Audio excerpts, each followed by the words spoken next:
உத்தியோகம் தான் புருஷ லட்சணங்கிறது அந்த காலம், பொண்ணுங்க வேலைக்கு போகிறது தான் சந்தோஷங்கிறது இந்த காலம்.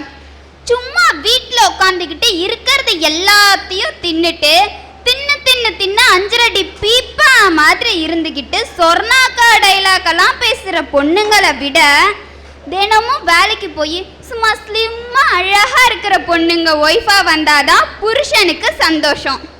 சும்மா வீட்டில் உட்காந்து பல்லாங்குழி ஆடிக்கிட்டு பரமபதம் விளாண்டுக்கிட்டு தாயங்கட்டை உருட்டுற பொண்ணுங்களை விட நம்ம சாஃப்ட்வேர் கம்பெனிக்கு வேலைக்கு போய் கம்ப்யூட்டர் தட்டுற பொண்ணுங்க லவ்வராக கிடைச்சாதான் லவ் பண்ணுறவனுக்கு சந்தோஷம்.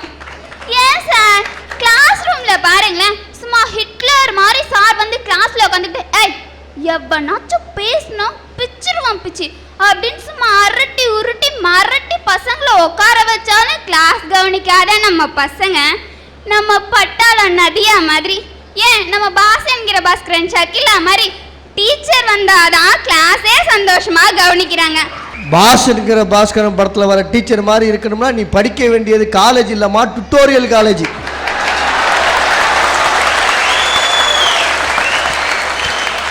பொண்ணுங்க வேலைக்கு போனதா சார் பசங்களே சந்தோஷப்படுறாங்க. அப்ப எல்லா பொண்ணுங்களும் வேலைக்கு போனா நாட்டில் உள்ள எல்லாருமே சந்தோஷப்படுவாங்க சார். இப்போ என்ன சொல்ல வர, அதாவது பசங்க படிக்கிற காலேஜில் சகிலா மாதிரி வரணுமா?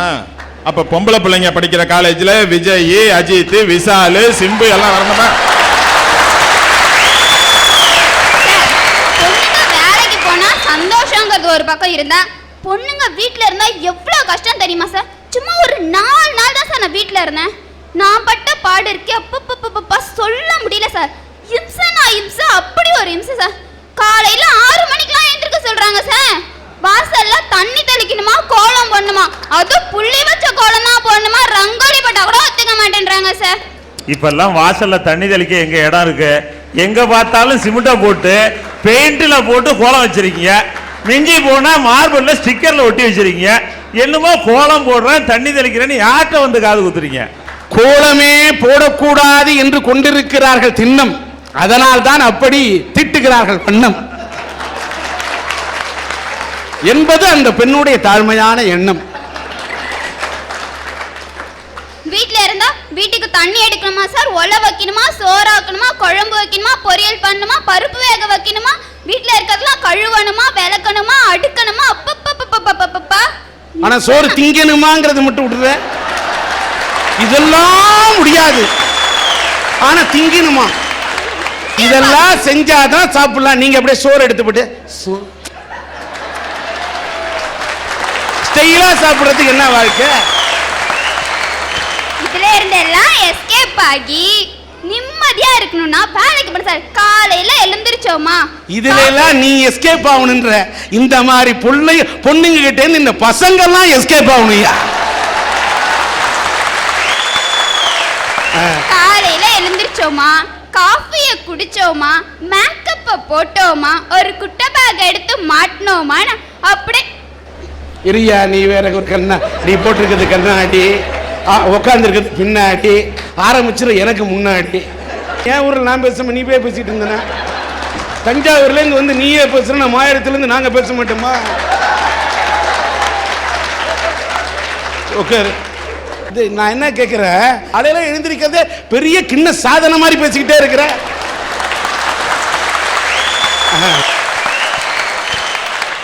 பார், இதோ திருந்தலூர் இருக்கு, நாங்கெல்லாம் அந்த மார்கழி மாசத்துல எழுந்திருச்சு அந்த திருப்பாவை பாடி மயிலாடுதுறை தேசிய உயர்நிலை பள்ளியில ஒழுக்கமே உயிர்னு அந்த தேவாரம் அதெல்லாம் பாடி திருப்பாவை பாடி திருப்புகழ் பாடி அதனால வந்ததுனாலதான் இந்த அளவுக்கு நின்றுகிட்டு இருக்கிறோம்.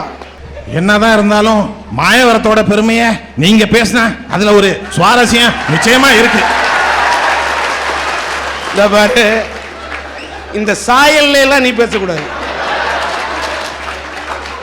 ஆமா, நான் தெரியாம தான் கேட்கிறேன். இந்த பாப்பா இருக்க காலையில எந்திரிக்கணும்னுச்சு, காஃபி குடிக்கணும்னுச்சு, இந்த பல்லு விளக்குறது குளிக்கிறது இதெல்லாம் கிடையாதா? பல்லு விளக்காத பார்ட்டிக்கே இந்த நாட்டுல 10 பேர் சுத்துறாயா? சார், எனக்கு மேல தண்ணி பட்டா அலர்ஜி, அதனால குளிக்கிறத பத்தி எல்லாம் பேசாதீங்க. இல்ல, உன் மேல தண்ணி பட்டா அலர்ஜி, உனக்கு திஷ்டி கிஷ்டி பட்டுற போது வீட்டுல போய் திஷ்டி சுத்தி போடு. இதுல எல்லாம் எஸ்கேப் ஆகி வேலைக்கு போய் அங்க அப்படியே டென்ஷன் புருஷனை அப்படியே ரொம்ப வேலை செஞ்ச மாதிரி ஒரு சீனை போட்டுட்டு அப்படியே வீட்டுக்கு வந்து அப்பப்பப்பா தலையை வலிக்குதுன்னு தலையை பிடிச்சிட்டு உட்காந்தா பொண்ணு டயர்டா வந்திருக்கா அப்படின்ட்டு அம்மா ஒரு காஃபி கொடுப்பாங்க பாருங்க. அந்த காஃபியை அப்படியே குடிச்சிட்டு நைட் அப்படியே டிவியை பார்த்துட்டு ஒரு டிஃபனை சாப்பிட்டுட்டு தூங்கும் போது இருக்கு பாத்தீங்களா சந்தோஷம், அதுதான் சார் சந்தோஷம். அதனாலதான் சொல்ற பொண்ணுங்களா வேலைக்கு போறது சந்தோஷம்னு. ஆமா, காஃபி கொடுக்கறது அம்மா, இவங்க இருப்பாங்க சும்மா. உன்னை கட்டிக்க போறானே அவன் நினைச்சா அவன் வாழ போறான். எம்மா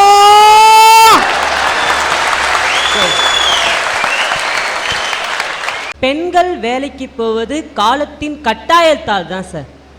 இந்த மயிலாடுதுறையில் நாஞ்சில் நாட்டில் நைனா குடும்பம் அப்படின்னு சொன்னால் தெரியாதவங்களே இருக்க முடியாது.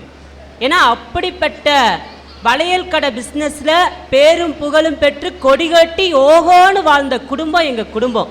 ரொம்ப ரொம்ப சந்தோஷமாக காரு, பங்களா, பேங்க் பேலன்ஸு, பேரு, புகழ், செல்வாக்குன்னு எத்தனையோ செல்வ செழிப்போடு வாழ்ந்த குடும்பம் எங்கள் குடும்பம்.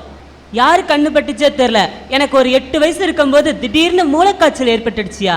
அந்த மூளைக்காய்ச்சலில் என் உயிரையே இழக்க வேண்டிய சூழ்நிலை. இந்த சூழ்நிலையில் எங்கள் அப்பா குழந்தை தான் முக்கியம், குழந்தைய காப்பாற்றியே ஆகணும் அப்படிங்கிறதுக்காக இருக்கிற சொத்து பற்றி எல்லாத்தையும் அழிச்சு எனக்காக செலவு பண்ணி என்னை பிழைக்க வச்சாரியா. அதில் என் உயிரை மட்டும்தான் காவந்து பண்ண முடிஞ்சதே தவிர என்னுடைய கண்களை கடவுள் பிடுங்கிக்கிட்டாரு. இந்த மாதிரி சூழ்நிலையில என்னை வீட்டில் கொண்டு வந்து வச்சுட்டு எங்கள் அப்பா உயிரை மட்டும்தானே காவந்து பண்ண முடிஞ்சிச்சு, கண்ணை காவந்து பண்ண முடியலையே, கண்ணு தெரியாமல் என் பிள்ளை கஷ்டப்படுவானே அப்படின்னு சொல்லி புலம்பிக்கிட்டே பிஸ்னஸை செய்ய அந்த பிஸ்னஸில் பெரிய லாஸ். அந்த லாஸால் எங்கள் அப்பா அப்படியே நொடிஞ்சு போய் படுத்த படுக்கை ஆயிட்டாங்கயா. அப்போ நான் சின்ன பிள்ளை, எங்கள் அக்காவும் எங்கள் அண்ணனும் படிச்சுட்டு இருக்காங்க.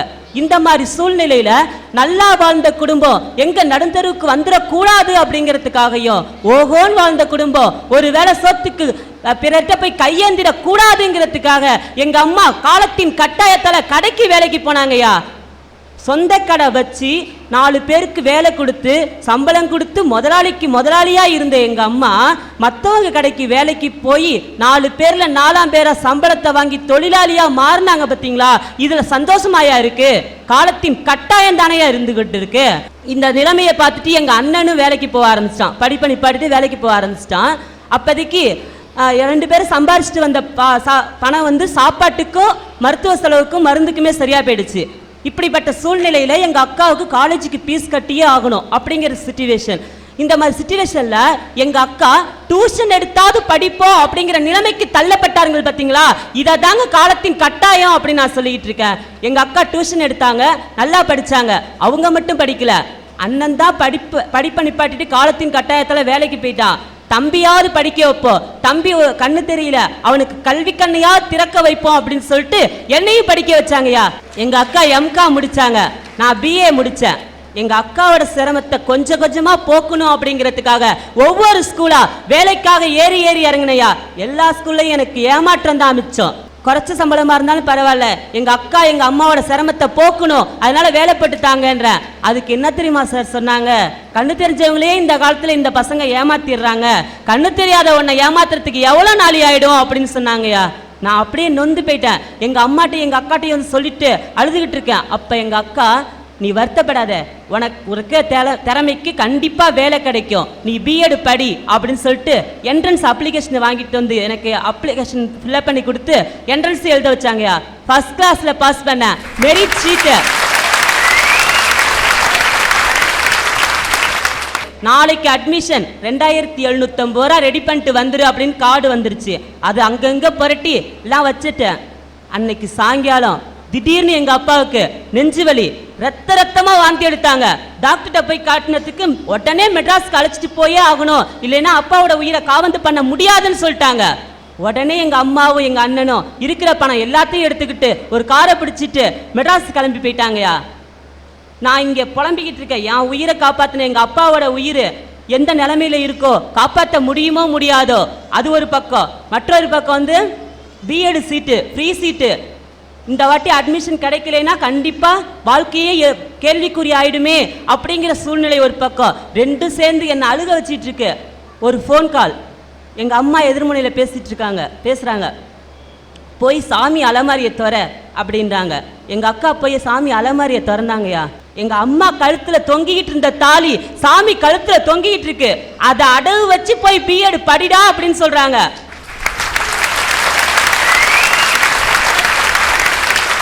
அப்போதைக்கு நான் கேட்டேன், அப்பா இந்த நிலைமையில இருக்கும்போது நீ இந்த மாதிரி பண்ணிட்டியம்மா அப்படின்னு நான் கேட்டதுக்கு, உங்க அப்பா ஞாபகமா அந்த தாலி கயிறு என் கழுத்துல இருக்கு, அது போதும், தங்கத்தை விட விலை மதிக்க முடியாத படிப்பை நீ படிச்சே ஆகணும்டா அப்படின்னு சொல்லிட்டாங்க. நானும் அடகு வச்சு பிஎட் போய் சேர்ந்தையா, நல்லா படித்தேன், டிஆர்பின்ற எக்ஸாம் வந்துச்சு, ஃபர்ஸ்ட் கிளாஸ்ல பாஸ் பண்ணேன். இன்னைக்கு அரசாங்க உத்தியோகம் என் வீட்டை தேடி வந்திருக்கு. இதை பார்க்கறதுக்கு எங்க அப்பா உயிரோட இல்லையா? முதல் மாச சம்பளத்தை வாங்கிட்டு தாலியை மூட்டுட்டு போய் எங்க அம்மாட்ட கொடுத்தேன். எங்க அம்மா என்னம்மா சொன்னாங்க, இந்த தாலியை அணிந்து கொள்ளும் அளவிற்கு எனக்கு தகுதி இல்லடா அப்படின்னு சொல்லிட்டாங்க. தகுதி இருக்கும்போது என்னிடம் வசதி இல்லை, வசதி இருக்கும்போது எங்க அம்மாவுக்கு தகுதி இல்லை. எந்த ஸ்கூல்ல கண்ணு தெரிஞ்சவங்களையே ஏமாத்திடுறாங்க, கண்ணு தெரியாத ஒன்று ஏமாத்துறதுக்கு எவ்வளோ நாள் ஆயிடும்னு சொன்னாங்களோ, அதே ஸ்கூல்ல இன்னைக்கு நான் ஒர்க் பண்ணிக்கிட்டு இருக்கேயா.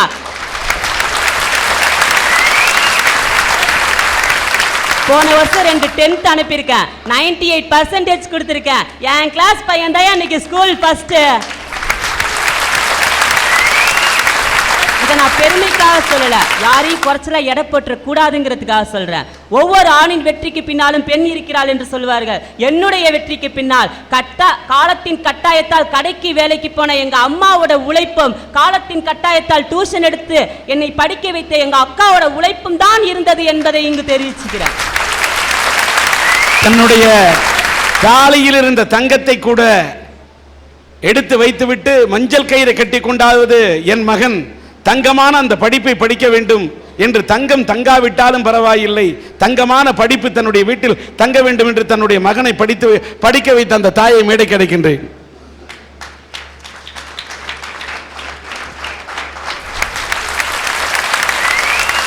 ஒரு பார்வை கூட தெரியாத மகனை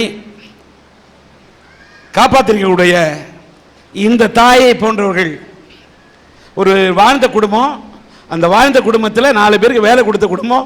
அவர் சொன்ன மாதிரி இந்த நயினார் குடும்பம்னு சொன்னார். அப்படிப்பட்ட குடும்பத்தில் இருந்து தான் குடும்பத்தை காப்பாற்றணும்னு இந்த அம்மா வேலைக்கு போய் ஒரு 30 ரூபா வேலைக்கு போயாவது என் பிள்ளைய படிக்க வச்சுன்னு இந்த தாயை பார்க்கும்போது உண்மையிலேயே இப்படிப்பட்ட தாய்மார்களை பார்க்கும்போது பெருமையாக இருக்கு. இவருடைய சகோதரியையும் இவருடைய தாயையும் நான் மனதார வாழ்த்துகிறேன். 1000 ஆனாலும் 1000 ஆகாது என்று சொல்வதை போல 1000 தாய் வந்தாலும் உம்மை போல் ஒரு தாய் வரமாட்டாள் என்பதை உணர்த்தத்தான் இந்த 1000 என்னுடைய சின்ன இதை கொடுக்குறேன். இதை ஒரு நினைவாக வச்சுங்க. நன்றி, வாழ்த்துக்கள். இது பணத்துக்காக அல்ல, என்னுடைய மனத்தை உங்களை மனதார பாராட்ட வேண்டும் என்பதற்காக தான். ஏன்னா உங்களோட பிள்ளை இன்னைக்கு கை நிறைய சம்பாதிக்கிறாரு, நான் சந்தோஷமா வச்சிருக்கிறாரு. இந்த பணம் அதற்காக கொடுத்ததல்ல. இதை பார்க்கும் போதெல்லாம் நான் உங்களை பாராட்டினேன் என்று சொல்வதை விட கண்ணீரால் நீராட்டிய என் உணர்வு உங்களுக்கு புரிய வேண்டும் என்பதற்காக மட்டும்தான்.